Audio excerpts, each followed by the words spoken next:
Olá, pessoal! Sejam bem-vindos ao Fungalcast, mais uma vez comigo, Thaisa Maluf, sou assessora de comunicação da Fiocruz aqui em Mato Grosso do Sul, e a gente traz aqui o mundo que você não vê, né? O que parece invisível. O que parece invisível, não é, Wesley? E que não é nada invisível, né? Na verdade, assim, muito visível são os cogumelos que nós conhecemos comumente, mas existem alguns fungos aí que São microscópicos. Perfeito. Não dá pra ver, são organismos complexos. Você vai acompanhar tudo isso por aqui, viu? E hoje meu amigo Wesley tá aqui comigo de novo, nosso co-host aqui do Fungalcast. Wesley, se apresenta pro pessoal e vamos aqui apresentar a nossa convidada de peso, hein? Perfeito. Olá a todos, eu sou o Wesley, sou biólogo de formação, mestre em doenças infecciosas e estou no 2º ano de doutorado. Olha só, pessoal, eu tô aqui honradíssima em receber nesse podcast doutora Márcia Mellen. Doutora Márcia Mellen, seja muito bem-vinda ao Fungalcast. Que honra estar com a senhora aqui hoje. Com toda certeza. Prazer é todo meu.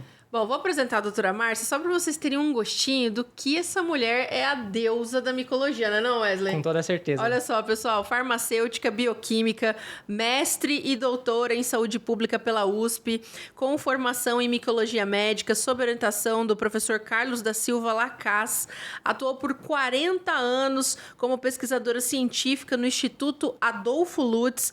Desde 2019 é pesquisadora sênior da Faculdade de Medicina aqui da Universidade Federal de Mato Grosso do Sul e colaboradora do LIM53, do Instituto de Medicina Tropical da USP. Integra 3 programas de pós-graduação da UFMS, da Unesp e CDC da SES em São Paulo. Possui mais de 100 publicações sobre epidemiologia, diagnóstico e resistência de fungos a antifúngicos, além da busca por novos fármacos. É bolsista de produtividade do CNPq desde 2008. Grande currículo, né, não, Wesley? Com toda certeza. Nossa, eu tô muito honrada em receber a senhora aqui, professora. Eu tive a honra de tê-la como professora aqui no PPG-DIP. Muito obrigada. E vamos lá, né, Wesley? Sim, eu acho que para introduzir... Doutora, você poderia falar para a gente qual é o principal impacto das doenças fúngicas hoje em dia? Muito bem. Nós temos vários tipos de doenças fúngicas, né? Aquelas que todos conhecem são as infecções de unha, de pele, né? E essas têm um impacto porque têm uma prevalência alta, né? E aí existem aquelas que são adquiridas através de perfurações, por galhos, por gravetos, por folhas. Então, essas micoses já não ficam só na unha e na pele, elas já se localizam no tecido subcutâneo. E também tem um impacto que principalmente trabalhadores rurais sofrem com essas doenças, podem ficar incapazes. Então, tem um impacto social importante. E hoje, principalmente, a grande preocupação na clínica são as doenças adquiridas por inalação. Os fungos estão no meio ambiente, estão dispersos no meio ambiente, os esporos estão aí. Nós inalamos diariamente centenas de esporos. Felizmente, não ficamos doentes com pneumonites por fungos, porque temos o sistema imune, as nossas células de defesa estão em ordem, não somos imunocomprometidos. Aqueles indivíduos que têm algum imunocomprometimento, seja porque tomam alguns medicamentos que modulam a resposta imune, por exemplo, aqueles pacientes que são transplantados, tem que tomar imunomoduladores, pessoas que tiveram doenças oncológicas, que tiveram que tomar quimioterápicos ou que fazem uso ainda de quimioterápicos, eles têm o sistema imune já um pouco alterado. Então, nesses indivíduos, o que pode acontecer? Não é uma regra, mas pode acontecer que após a inalação, esses fungos vão chegar ao pulmão e vão começar a crescer no pulmão e dar as doenças pulmonares. A partir daí, também pode acontecer uma disseminação para a corrente sanguínea, então dá uma infecção de corrente sanguínea por fungos e também, a partir da inalação, pode dar um quadro de rinocinusite e atingir o sistema nervoso central, dando, então, casos de meningoencefalites, meningites e também no próprio tecido cerebral. Além dos quadros alérgicos, que não são menos graves, porque quem teve uma alergia sabe como é difícil vencer esse quadro. Então, existem quadros que são broncopulmonares alérgicos, né? Principalmente a aspergilose, que é uma doença que, infelizmente, acomete milhões de pessoas no mundo e que são adquiridas, às vezes, na própria casa, no próprio domicílio, ou ambiente de trabalho, principalmente ambientes climatizados, né? Onde não há muita renovação do ar, onde pode haver acúmulo de esporos dentro desse ambiente, ou casas mal higienizadas. Então, há um grande volume de esporos fúngicos e um indivíduo que seja imunocompetente, ele é um indivíduo sem nenhuma patologia de base, ele pode, então, desenvolver um quadro alérgico grande, depende da sua hipersensibilidade, e ter, portanto, uma doença que muitas vezes impede que ele exerça a sua profissão adequadamente, exerça a sua função dentro de casa. Então, há um impacto social, econômico, além, claro, de um impacto de gastos de saúde pública, além do próprio padecimento do indivíduo. Professora, com esse cenário e que, enfim, a senhora acabou elencando praticamente todas as doenças que envolvem, né, os fungos e as áreas de estudo que a gente tem aqui no estado e os pesquisadores que também auxiliam nesse grupo de pesquisa, uma coisa que me vem muito em mente é as pessoas, elas não têm informação sobre o assunto. Fica difícil o diagnóstico, porque nem mesmo o pessoal que atua dentro da medicina nos hospitais também não tem muito conhecimento dentro desse assunto, dentro desse espectro, né? E como é que a senhora vê a questão, por exemplo, de tentar fazer um diagnóstico um pouco mais rápido, sobre os testes rápidos, né? A gente sabe que aqui o PPG-DIP é uma das características, né, que tem esse desenvolvimento desse teste rápido. Como que a senhora vê essa questão? É importante para conseguir fazer com que o tratamento ele seja mais eficaz na questão do paciente? Ótima pergunta, porque aí está um dos pontos críticos no manejo das infecções fúngicas invasivas, que são as mais graves, que levam à mortalidade. Existe uma questão do diagnóstico, e hoje a gente tem que, obrigatoriamente, verificar o quanto este agente fúngico, o agente da doença, ele vai ser sensível ou resistente ao tratamento. Um ponto que há 20 anos atrás não se tinha, há 10 anos atrás ainda não estava bem padronizada nos laboratórios. Então, hoje, grandes instituições já padronizaram alguns testes, não só para fazer a detecção exata da micose, do agente etiológico, mas também para verificar se esse agente será sensível ou não aos medicamentos que estão no comércio. Então, isso hoje se torna obrigatório. O nosso laboratório, o LabDIP, na FAMED, na Universidade Federal de Mato Grosso do Sul, já dispõe desse método. E o que é importante é haver um algoritmo, ou seja, no hospital, no laboratório clínico, fazer um teste de triagem, um teste simples, rápido, que possa já indicar uma provável resistência a medicamentos elencados, né? Para cada micose a gente tem uma lista de medicamentos indicados e depois este diagnóstico rápido ser encaminhado então ao médico assistente do paciente, para que ele possa então já entrar com a medicação mais adequada e a partir daí do hospital ou do laboratório clínico este agente fúngico, essa cultura do fungo ser enviada a um laboratório de referência. No caso, é o nosso laboratório LabDIP. E aí, então, será feito um teste mais complexo, mais sofisticado, que vai confirmar essa resistência. Então, isso pode demorar 48 horas, às vezes até uma semana, conforme o fungo, que demora um pouquinho mais para crescer. Mas, com isso, o paciente já está sendo medicado num teste que é um teste rápido.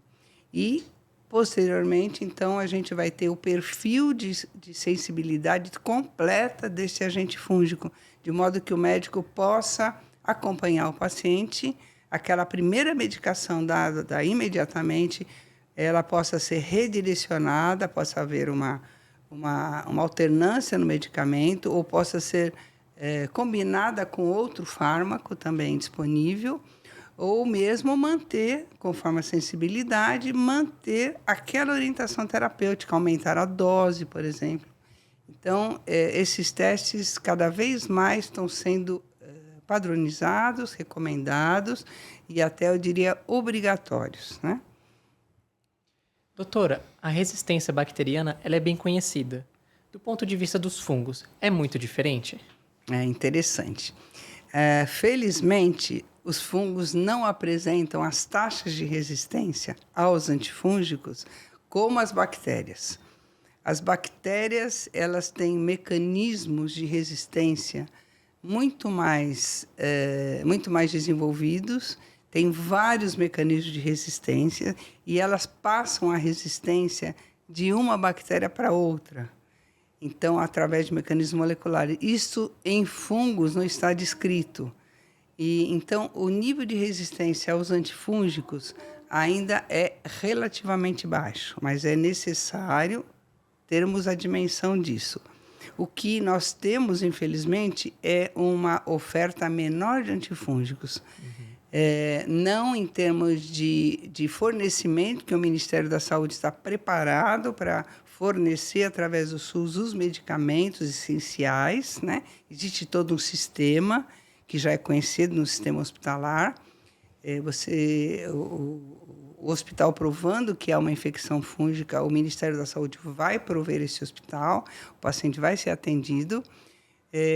Porém, a gama de antifúngicos é muito baixa, é muito pequena, não é extensa, diferente dos antibacterianos, que temos aí dezenas de antibacterianos. Para antifúngicos, infelizmente, a oferta é menor, a variedade é menor, havendo, inclusive, muitos antifúngicos, mas que pertencem à mesma classe química. Então, isso não é desejável. O desejável seria, então, várias classes químicas. Infelizmente, basicamente, a gente tem 3 classes químicas só que atendem aos antifúngicos. Professora, entrando nessa parte de medicamento, a senhora falou, temos 3 classes, né, 3 classes químicas. Qual que é o medicamento, assim, para quem está assistindo e vendo, que é, assim, que tem maior nível, assim, que a gente, tipo assim, meu Deus, olha, já tá... Isso aqui já não está mais funcionando, sabe? Que é para as pessoas entenderem e também ter a conscientização da automedicação, que nem a gente falou em outros episódios. Então, é muito importante. A questão da automedicação, eu, como farmacêutica, isso é uma preocupação já que vem desde a faculdade. E o brasileiro tem essa mania, né, professora? Então, conversa e outros países do mundo vizinha, não, né? Conversa, Não. Inclusive, a prescrição é muito... séria, né? Para você obter um remédio, um medicamento na farmácia, eles têm que saber exatamente, uso crônico, para que serve, por quanto tempo, e lhe dá o número de comprimidos exatamente para um mês e aconselha, volte ao médico. Mesmo que seja uma doença crônica, volte ao médico e veja se a dose está adequada. E aqui, se sobrou minha cartelinha, eu empresto para a senhora completar. Exatamente.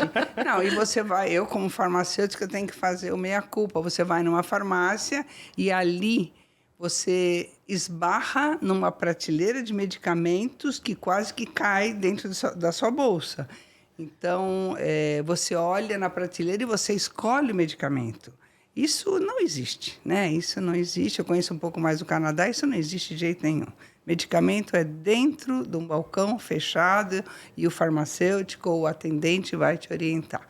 Então, aqui, realmente, é o que você disse. Eu peço para alguém, sobrou um pouquinho, para ele funcionou. Então, como eu disse, existem vários fungos, agentes de micose, diferentes. Entre os fungos, existem aqueles isolados sensíveis e resistentes. Então, voltando à sua questão, existe um medicamento da classe dos triazóis, né? Então, o medicamento que é de segunda geração, mas é de 1997 é o fluconazol. Esse medicamento ele serve para muitas infecções. Por exemplo, infecções vaginais, infecções de mucosa bucal, que é muito comum em bebês ou em pessoas que estão com diabetes descompensada, ou então estão com a doença oncológica, então a baixa resistência, e não é difícil a gente encontrar indivíduos com essa infecção chamada de candidíase oral ou candidíase vaginal. Então, o fluconazol é um medicamento que ele é amplamente usado, né? Você consegue obter na farmácia com facilidade e, por esse uso, às vezes inadequado, muito amplo, ele acabou selecionando muitas estirpes, muitas cepas que são resistentes. E o que acontece? Como eu falei, que existem muitos medicamentos que são da mesma classe química. Então, a indústria farmacêutica depois respondeu com o desenvolvimento de itraconazol, depois de posaconazol, mais recentemente isavuconazol, ravoconazol. São todos medicamentos que têm a mesma da mesma classe química, portanto, os mesmos radicais. Então, o que acontece? Se um fungo é resistente a fluconazol e o médico vai trocar por itraconazol, muitas vezes esse fungo já é resistente a essa classe química e às vezes não funciona, né? Lembrando que a resistência é uma questão multifatorial. Nunca é só culpa do fungo, né? Então, a gente também fala sempre dentro de uma certa limitação, né? Não necessariamente ele vai ser resistente a toda a classe química dos azólicos, mas já é um início. Entendi. Aproveitando essa conversa sobre os triazóis, o uso de defensivos agrícolas pode ter influência do ponto de vista clínico dessa doença fúngica? Então, triazólicos são compostos, não é? Químicos usados para inibir ou matar os fungos. E onde estão os fungos? Nós falamos que estão em todos os lugares da Terra. Sim. Só não estão dentro de uma indústria farmacêutica na classe dos injetáveis, por exemplo, numa sala de injetáveis. Aí não pode ter nenhum esporo fúngico. Mas a gente não fica livre dos fungos nunca. Inclusive, nós temos na nossa microbiota. Né? Temos na boca, temos no gastrointestino. Tem uns que são importantes, né, no processo. São, inclusive, as leveduras fabricam vitaminas no nosso trato intestinal, são desejáveis. A gente até compra, né? Muitas vezes os probióticos que contêm leveduras. Existem bactérias, mas existem leveduras. Isso justamente para que a gente restabeleça a microbiota após um tratamento, às vezes com antibacterianos que depleta, enfim. Aí já é uma outra história para um outro podcast. Depois que dá assim aqueles dias de princesa e de rainhas no trono, né, professor? A gente tem que recompor, né, essa microbiota aí, né? Então muitas vezes recomendado. Então, voltando aos triazólicos, eles são um grupo de compostos que são usados para inibir fungos que são fitopatógenos. Então, eles são patógenos de plantas que têm um impacto econômico, né, na agricultura. Então, a gente tem pragas agrícolas. Então, existem vários fungos que são pragas agrícolas, do café, de laranja, né? A gente já ouviu falar de muitos eventos aí que se perdeu uma plantação inteira por uma contaminação fúngica que foge ao controle do agricultor. Então, as indústrias desenvolveram há muitos anos compostos únicos ou misturados, em regra eles são misturados, né? Então, há uma mistura de triazóis. E, são triazólicos, semelhantes aos triazólicos de uso clínico, como fluconazol e itraconazol. Então, esses triazólicos de uso agrícola, como o difenoconazol, muita gente vai lá na loja que vende plantas e defensivos agrícolas e compra uma bombinha de difenoconazol e coloca nas suas plantinhas em casa. Difenoconazol, tebuconazol, meticonazol, são vários, são 17. Nossa. No Brasil. Então, existe um uso crescente. O Brasil ele é o campeão de uso de defensivos agrícolas pela nossa a agricultura, o nosso agronegócio. Então, claro, eu não sou contra, ninguém vai ser contra o uso de agrotóxicos, porém, o uso abusivo, muitas vezes, não é? Quando chove, o agricultor pulveriza de novo a sua plantação e pulveriza de novo. E com isso se perde um pouco do controle. E o que acontece? Alguns fungos que não são fitopatógenos, que estão no solo, vivendo saprofiticamente, que é o habitat deles, eles recebem o impacto dessa carga. E com isso, há o quê? Uma seleção de algumas estirpes, de algumas linhagens, de algumas cepas resistentes. Muito bem, esse solo está, então, com esse agente fúngico que já está resistente. Quando um lavrador, quando um trabalhador rural, quando há uma remoção de terra, uma abertura de estrada, e esses esporos, então, vão para o ar, e esses fungos são anemófilos, eles se transmitem por quilômetros, centenas de quilômetros. Tem fungos que vêm da África, para a gente ter uma ideia, das tempestades de areia. Sério, professora? Sério. Então, o que acontece? Atravessa o marzinho. Atravessa o mar e chegam aqui. Tá vendo? Então, E você aí não querendo ligar para a moça. Então, o fungo atravessa o oceano. Atravessa. De outro continente. Pois é. São os reis da comunicação. Então, o que acontece? Você pode inalar, não é? Uma pessoa, um trabalhador, um transeunte pode inalar esporos que estão resistentes ao difenoconazol, ao agrotóxico. Porém, se vier a ter a doença fúngica pulmonar, se o médico for dar um itraconazol, um voriconazol, for administrar esse medicamento, esse fungo resistente ao agrotóxico, ele pode já estar resistente ao medicamento clínico, que é da mesma classe química. Portanto, pode haver uma falha terapêutica. E esta é uma questão que começou em 2000 e tem se agravado, infelizmente. Então, acho que... O que fazer, então, doutora Márcia Mellen? Diante de todo esse cenário. A pergunta de milhões para a senhora do Fungalcast. O que fazer? Então, é uma questão multiprofissional, né? Tá. Com certeza. Então, evitar o abuso de uso desses antifúngicos triazólicos, principalmente na clínica. Então, como nós falamos, como vocês já perguntaram, diagnóstico preciso, testes rápidos, simples, como discodifusão, por exemplo, no hospital, para já fazer a triagem. Será que este fungo pode ser exposto ao antifúngico clínico ou não? Então, testes rápidos, não é? A abordagem também de farmacêuticos no ensino de não se estimular a automedicação, não é? Que existe um conflito com a indústria farmacêutica. Quanto mais vender, melhor. Uma questão do comércio, quanto mais vender, melhor. Então, toda uma questão de educação continuada da população, educação médica, cuidados de enfermagem. Então, é uma questão multifatorial, não há dúvida, e multiprofissional. Então, é a união entre várias profissões da saúde e da área de educação também. Que bacana. Multidisciplinar, né? Totalmente, né, Wesley? Acho que aprendemos muito, né, nesse podcast hoje. Com certeza. Wesley, quero agradecer você por estar aqui junto com a gente, meu co-host, né, mais uma vez. Doutora Márcia, muito obrigada. A senhora maravilhosa. Queria guardar a doutora Márcia Mellen em uma caixinha, gente.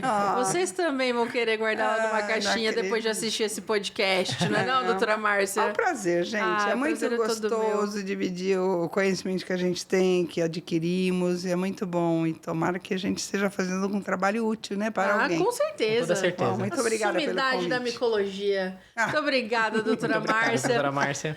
Pessoal, bom, a gente vai ficando por aqui, né? Mais um episódio aí do Fungalcast. Eu gostaria de agradecer imensamente cada um de vocês que ficou aqui conosco. Eu quero fazer o convite para você. Se inscreve no nosso canal, ativa o sininho aí para você não perder nenhum outro vídeo de lançamento aqui com a gente. Espero que vocês aí gostem tanto do mundo dos fungos quanto nós aqui também, que já somos apaixonados por todos eles. A gente gosta de comer alguns também, né, Wesley? Com toda certeza. Pessoal, até o próximo episódio. Tchau, tchau.